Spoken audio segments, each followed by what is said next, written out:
You're listening to the AI News Podcast, the show that cuts through the hype and the jargon.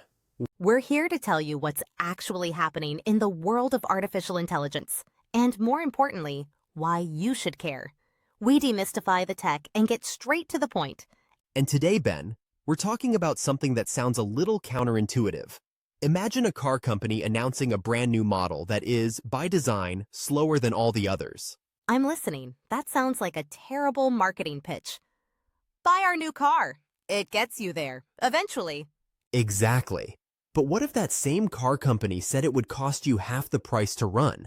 Suddenly, it doesn't sound so bad for your non-urgent trips, right? For the weekly grocery run, not the racetrack. Okay, now I'm interested. So what's the AI equivalent of this super efficient but leisurely car? It's called Flex Processing, and it's a new offering from OpenAI. And Claire, it's a really fascinating move that tells us a lot about where the AI industry is heading. All right, so let's get into it. What exactly is flex processing? Is this OpenAI admitting their models can be a bit sluggish sometimes? Not quite. It's more of an official, opt-in, slow lane. OpenAI has introduced Flex Processing as a new service tier for developers using its API, specifically for the O3 and O4 mini models right now. The deal is simple. You get to use these AI models for a significantly lower price, but in exchange, you have to accept that your request might take longer to process. So it's all about a trade-off. Speed for savings. How much cheaper are we talking? We're talking a pretty significant discount. The prices are essentially cut in half compared to the standard rates. For example, with Flex, the O4 mini model costs just 55 cents per million input tokens. It brings the cost down to what they usually charge for their batch API, which is designed for processing large amounts of data offline. That's a huge difference. So, who is this for? I assume you wouldn't want to use this for a customer-facing chatbot that needs to give instant replies. You've hit the nail on the head. This is absolutely not for real-time applications.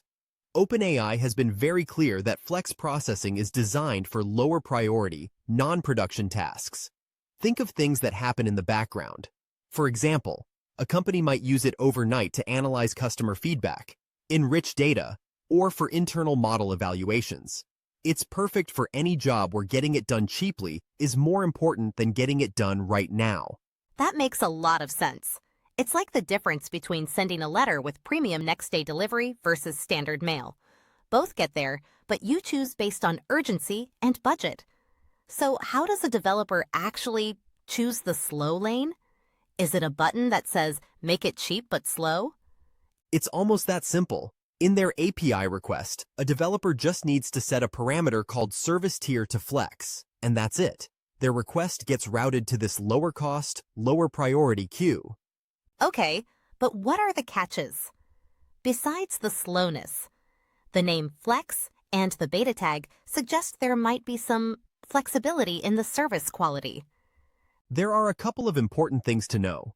First, the slower speed can lead to request timeouts, especially if you're sending a very long or complex prompt. The default timeout is 10 minutes, which you might have to extend. The second, and this is the big one, is what OpenAI calls occasional resource unavailability. That sounds like a very polite way of saying, it might not work. Precisely. Think of it like flying standby. You get a much cheaper ticket, but you're not guaranteed a seat on any specific flight. Flex Processing works by using OpenAI's spare computing power. If their servers are all busy with full-price, high-priority customers, your Flex request will have to wait. Sometimes, it might get a resource unavailable error, meaning there's just no room for it at that moment. And do you still get charged if it tells you to go away? Nope, which is the fair way to do it.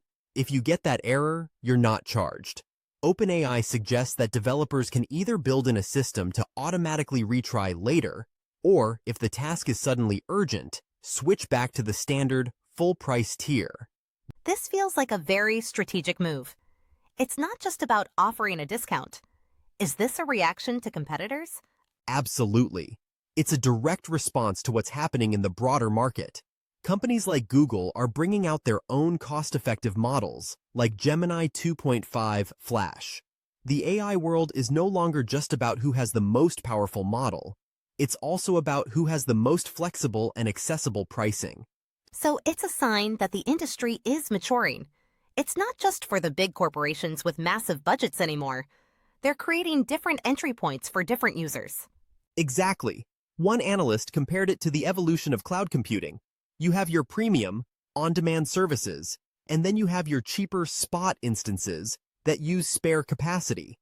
This move makes powerful AI more accessible to startups, researchers, or anyone on a tighter budget, which ultimately helps OpenAI keep its user base broad. It lowers the barrier to entry, which is good for everyone. That's a great analogy. It really is about optimizing resources. OpenAI gets to monetize its downtime, and developers get a bargain for non-urgent tasks. It seems like a win-win. It really does. It's a smart way to balance the incredible cost of running these massive models with the growing demand from all corners of the market. So, for our listeners who are developers or work in tech, the next time you have a big data crunching job that can wait until tomorrow, you now have a much cheaper way to do it. That's the key takeaway. It's another tool in the toolbox, and we think it's a brilliant one. This week, we want you to think about your own workflows, not just in tech, but anywhere. Where could a slow and cheap option be a better choice than fast and expensive? Let us know your ideas in the comments. And of course, if you have another AI topic you want us to break down, tell us. Don't forget to like, share, and subscribe so you don't miss our next episode.